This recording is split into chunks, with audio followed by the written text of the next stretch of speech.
Masher की आने वाली एपिसोड काफ़ी ज़्यादा इंटरेस्टिंग होने वाली है।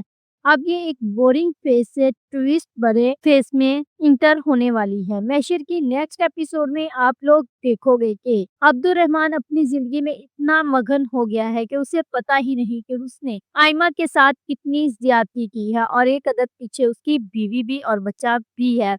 तो वहाँ पर आप लोग देखोगे कि अब्दुर्रहमान की मुलाकात मानी के साथ होगी, तो तब मानी उससे जाकर ये पूछेगा कि आइमा में ऐसी कौन-सी कमज़ोरी थी जिसकी वज़ह से तुमने आइमा को छोड़ दिया और इस तरह वो तुम्हारे निकाह में बैठी इंतज़ार कर रही है। तो वहाँ पर अब्दुर्रहमान उसे बताएगा कि जो आइमा है, मैं खुद को उससे हमेशा ही कमतर समझता रहा हूँ। तो दूसरी ही तरफ आइमा भी यही समझती रही है और यही हम दोनों में दूरी की वजह बनी है। ये सब कुछ सुनकर मानी उसको ये बताएगा कि कभी टाइम मिले तो हवेली का चक्कर ज़रूर लगाना, क्योंकि वहाँ पर कोई ये खुशी तुम्हारा इंतज़ार कर रही है। तो ये सब कुछ सुनकर अब्दुर्रहमान हैरान रह जाएगा कि आखिरकार ऐसी कौन-सी खुशी है जो मेरा वहाँ पर इंतज़ार कर रही है। तो दूसरी ही तरफ आप लोग देखोगे कि जो फ़ौज़िया है वो माँ नहीं बन सकती।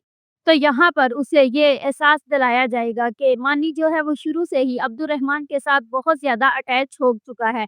उसका अपना खुद का बच्चा नहीं, अगर को उसका अपना खुद का बच्चा होता तो शायद ये सब कुछ ना होता। वहाँ पर फ़ौज़िया ये कहती है कि मेरा खुद का बच्चा नहीं है, तो क्या अब वो अब्दुर्रहमान की औलाद को पालेगा और उसको गले से लगा कर रखेगा। तो दूसरी ही तरफ आप लोग ये भी देखोगे कि यहाँ पर फ़ौज़िया डॉक्टर के पास जाएगी, तो डॉक्टर उसे ये बता देगी कि तुम कभी भी माँ नहीं बन सकती, जबकि जो मानी है उसकी रिपोर्ट बिल्कुल नॉर्मल है। तो ये सब कुछ फ़ौज़िया सुनकर हैरान परेशान हो जाएगी, क्योंकि फ़ौज़िया ने जो किया उसका बदला तो उसे मिल ही गया है। अब आइमा से उसका बेटा ये सवाल करेगा कि मामा, क्या मेरा बाबा बहुत पावरफुल है, मुझसे बहुत मोहब्बत करते हैं?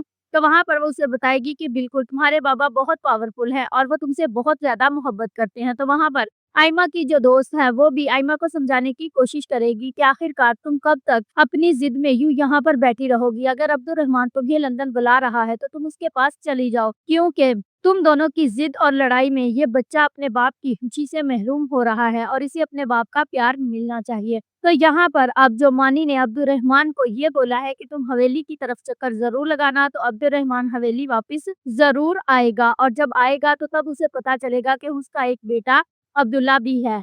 तो यहाँ पर अब एमा और अब्दुर्रहमान के दरमियान लड़ाई शुरू भी हो जाएगी, क्योंकि वो उसको बोलेगा कि तुमने मुझसे मेरे बेटे को छुपा कर रखा है, तो तुमने ऐसा ये सब कुछ क्यों किया? तो दूसरी ही तरफ अब हो सकता है कि फ़ौज़िया तो मां नहीं बन सकती, तो अब जो आइमा और मानी है वो आपस में शादी कर ले और फ़ौज़िया को मानी तलाक दे दे और इस तरह ये कहानी न्यू ही पेस में इंटर हो जाएगी। If you like this video, subscribe my channel, press the bell icon for more update.